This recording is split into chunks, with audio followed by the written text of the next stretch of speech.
We do. We've got a dark sky event that happens on the 28th here, and it'll be a night sky viewing event.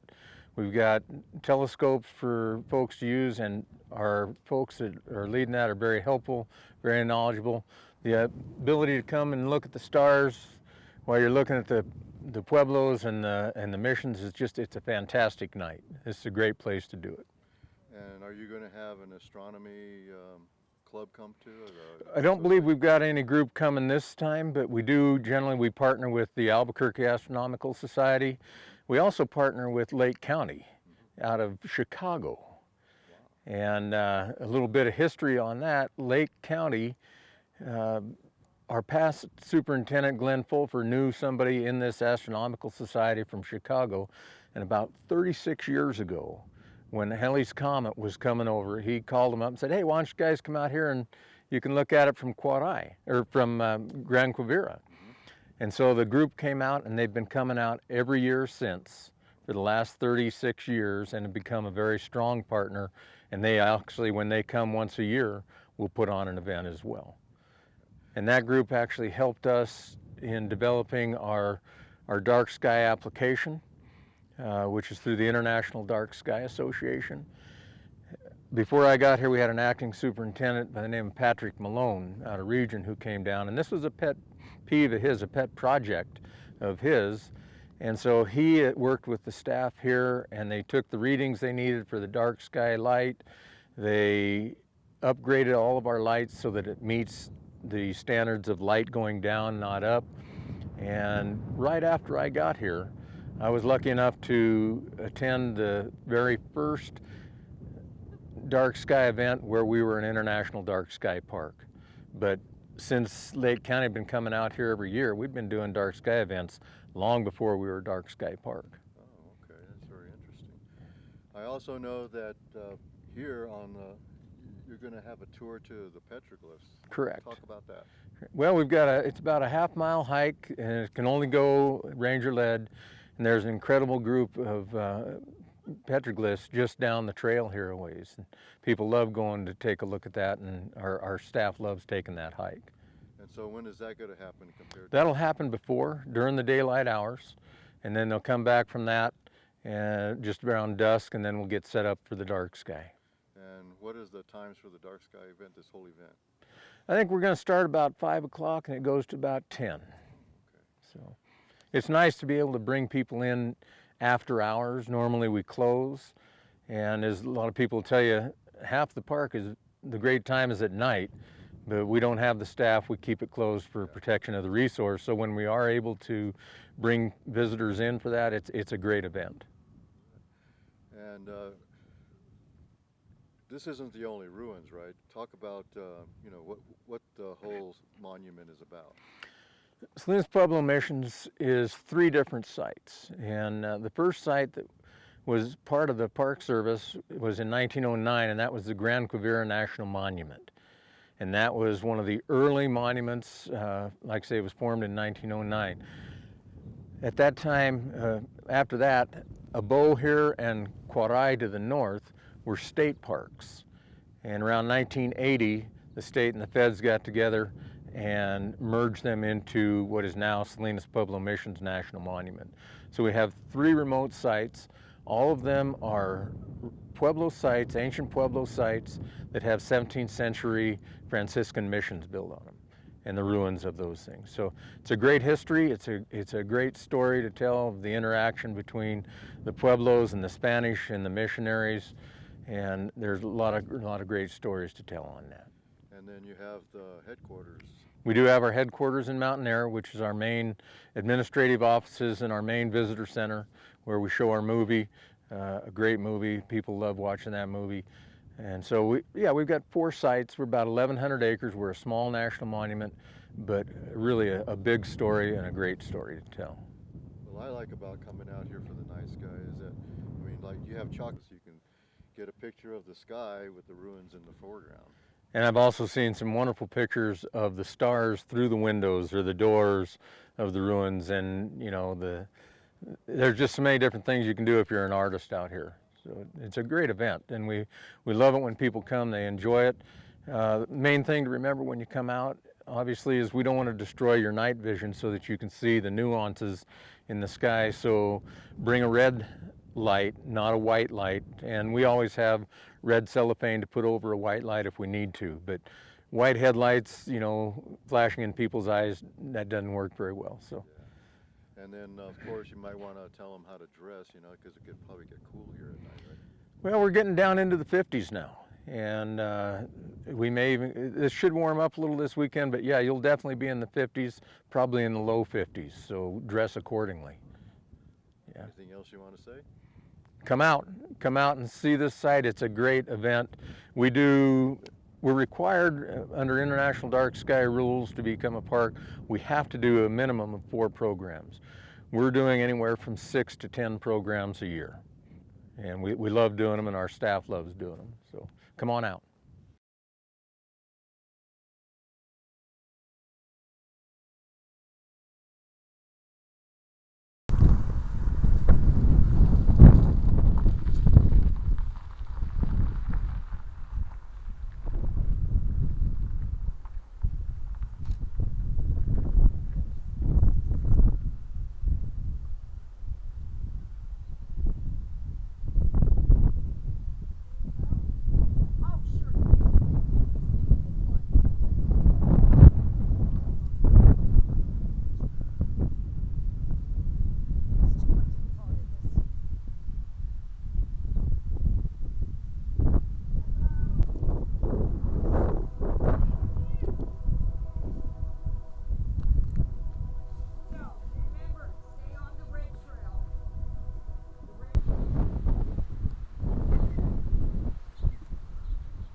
Oh, I'm sorry, that I've driven 2,000 miles.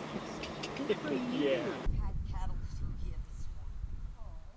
This is Narrow's family that still lives here, 15 generations later. Still has a cattle ranch here. There are mountain lion, there's bear, there's bobcat. Absolutely.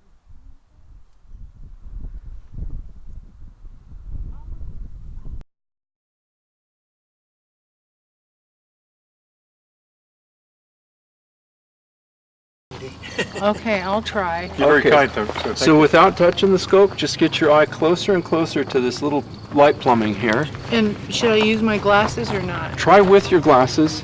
Yeah, but and the then- glasses work, Wendy. You might want to remove the hat.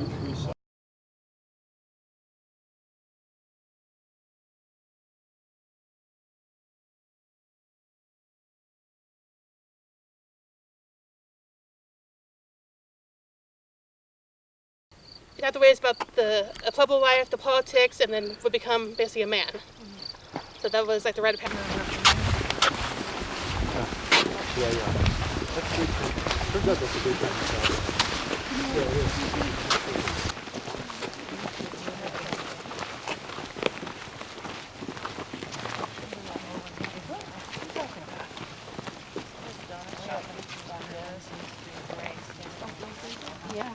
When these were made? And they say like around the Spanish era time, but Don't touch them.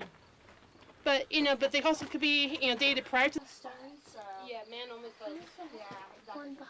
Even though these were the original societies, it was still man only clubs. I guess they had to have their thing. I guess women had the house, they had the property. It's still that way. I mean, like, there's a lot of tribes here that are still very much like that. Like, even the fire, like, even there are some of the tribes where they're.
Oh, that's nice.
This case, it's going to be the constellation Perseus, which no way can I see yet because it's a little cloudy and it's still a little bright. But it's pretty much to our north.